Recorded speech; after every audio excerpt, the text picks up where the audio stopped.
எல்லாருக்கும் வணக்கம். நான் Hima Subramanian. Welcome to home cooking Tamil. இன்னைக்கு ஒரு வித்தியாசமான பஞ்சாபி ஸ்டைல் சோலே மசாலா ரெசிபி தான் காட்ட போறேன். இதோட ஃப்ளேவர்ஸ், கலர், டேஸ்ட் எல்லாமே ரொம்ப டிஃப்ரெண்டா இருக்கும். வாங்க அது எப்படி செய்யறதுன்னு பார்க்கலாம்.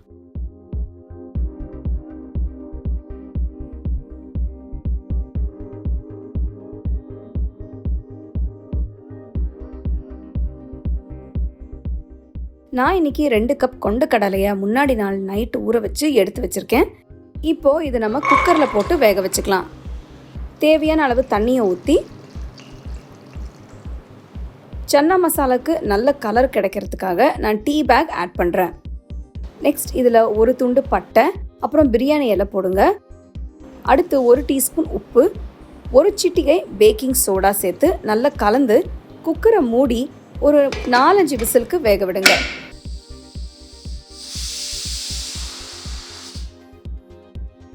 பாருங்க எவ்வளோ சூப்பராக ப்ரௌன் கலரில் இருக்குன்னு.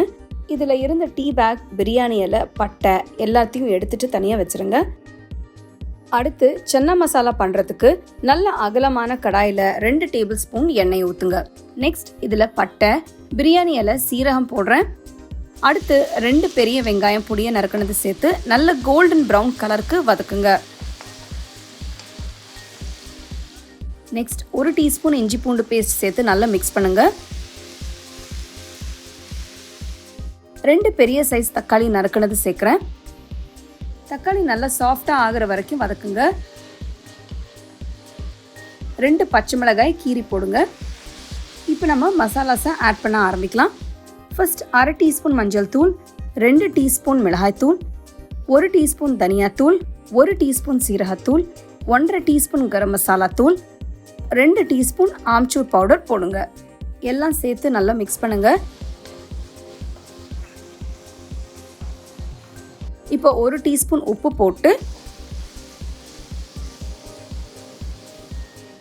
வேக வச்ச கொண்ட கடலையும் சேர்த்து நல்லா மிக்ஸ் பண்ணுங்க.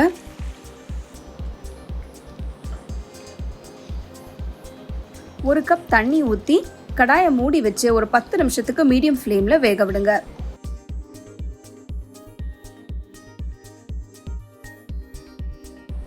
பத்து நிமிஷத்துக்கு அப்புறம் பார்த்தீங்கன்னா மசாலா நல்லா வெந்து எண்ணெயும் பிரிஞ்சு வந்திருக்கு. கடைசியாக இதில் 2 டீஸ்பூன் அனார்தானா பவுடர், அப்புறம் 1 டீஸ்பூன் கசூரி மேத்தி நல்லா க்ரஷ் பண்ணி போடுங்க. இது நம்ம சன்னா மசாலாவுக்கு ஒரு நல்ல ஃப்ளேவர் கொடுக்கும். கடைசியாக நான் 2 டீஸ்பூன் நெய் சேர்க்குறேன். இது ஆப்ஷனல். எனக்கு நெய் ரொம்ப பிடிக்கும், அதனால் நான் சேர்க்குறேன்.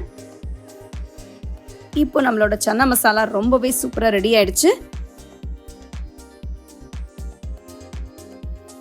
இது கூட சாப்பிட்றதுக்கு நான் இன்னைக்கு நல்ல ஃப்ரெஷ்ஷான பூரி செஞ்சு சர்வ் பண்ண போகிறேன்.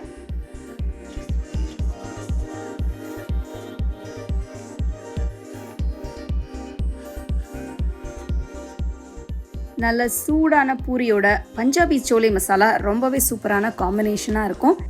யூஸ்வலாக இந்த மாதிரி சன்னா மசாலா உங்களுக்கு ஹோட்டல்ஸில் தான் நிறைய கிடைக்கும். இப்போ நீங்கள் வீட்லேயே இதை செஞ்சு பூரி, சப்பாத்தி, ஃபுல்காவோட நீங்கள் சர்வ் பண்ணலாம். கண்டிப்பாக நீங்கள் வீட்டில் ட்ரை பண்ணி ரசித்து சாப்பிடுங்க. உங்களுக்கு இந்த ரெசிபி பிடிச்சிருந்தா லைக் பண்ணி, ஷேர் பண்ணி ஹோம் குக்கிங் தமிழ் சேனலுக்கு சப்ஸ்கிரைப் பண்ணுங்கள். மறக்காமல் பெல் ஐக்கானை கிளிக் பண்ணுங்கள். The second edition of our home cooking book is now available on our website 21frames.in. I'll give you the link in the description. You can go and check it out. The book is currently available only in India for now, so you can place your orders on 21frames.in.